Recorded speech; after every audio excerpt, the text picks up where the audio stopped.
কচুরলতি দিয়ে আজকে হলো সাগরের চেলা মাছ রান্না করব। অস্থির একটা রেসিপি আজকে শেয়ার করব। তো এই যে দেখো আদারে কচু, তো এখান থেকে আমি কচু তুলে নিয়ে আসতেছি।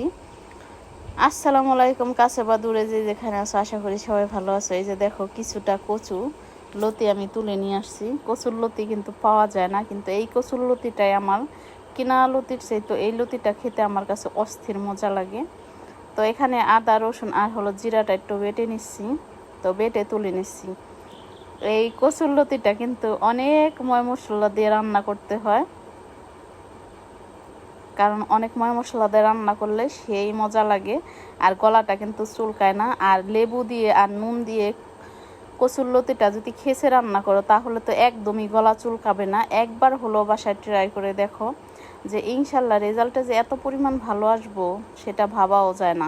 বিসমিল্লাহির রহমানির রহিম। একটা পাত্রে দিয়ে দিলাম পরিমাণ মতো তেল, দিয়ে দিচ্ছি পেঁয়াজ, কাঁচামরিচ আর হলো রসুন, শুকনো মরিচ কুচি। তো দিয়ে মাখা জাখা করে নিচ্ছি। কিছু কিছু মানুষের কিন্তু দেখলেই গলা চুলকায়, তো তার জন্যই এই কচুরলতিটা অনেক স্পেশালভাবে রান্না করতে হয় যাতে গলা না চুলকায়। কিছু কিছু মানুষ মানে এই লতির মতোই মানে গলা চুলকায় হলো, হ্যাঁ, মানে ঝগড়া করার জন্য। তো যারা বলে যে কচুরলতি খাইলে মানে গলা চুলকায়, তো তারা কিন্তু ঝগড়াইটে, এটাই বলে গ্রামের মানুষ। তো দিয়ে দিলাম একটা আলু কুটেও, আর হলো সেই বাটাবাটির মশলাটা, আর পরিমাণ মতো হলুদ ফাঁকি, পরিমাণ মতো মরিচ ফাঁকি, আর অল্প পরিমাণ পানি, স্বাদ মতো নুন। এখন নেড়ে চেড়ে মিশিয়ে নিচ্ছি। আর কচুরলতিটা দেখো একদম খেচে খুচে ধুয়ে পরিষ্কার করে নিয়েছি। এখন আবার একটু মাখা জাকা করে ভালো মতো কষিয়ে নেব। আর এই যে দেখো সাগরের চেলা মাছ আমরা বলি, তবে এটা কি মাছ সেটা কিন্তু কমেন্টে জানিয়ে দেবো কোন এলাকায় কি বলে।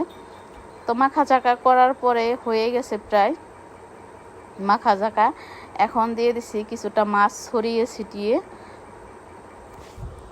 এখন আবারও একটু নেড়ে চেড়ে মাখা জাখা করে নিচ্ছি।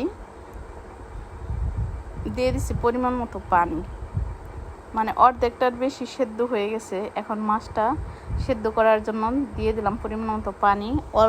আর উপর দিয়ে অনেকগুলো মাছ আমি ছড়িয়ে ছিটিয়ে দিয়ে ঢাকনা দিয়ে ঢেকে দিয়েছিলাম। দেখো একদম কাফা কাফা করে রান্না হয়ে গেছে।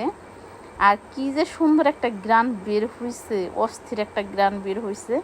মন চাইতেছে এখনই খেয়ে ফেলি, কিন্তু না, একটু দেরি করতে হবে।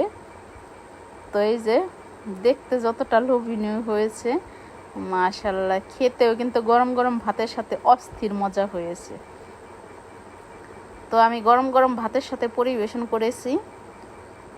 তো তোমাদের যদি ভালো লাগে লাইক, কমেন্ট, শেয়ার, সাবস্ক্রাইব করে আমার পাশে থেকো। আজকের মতো এতটুকুই।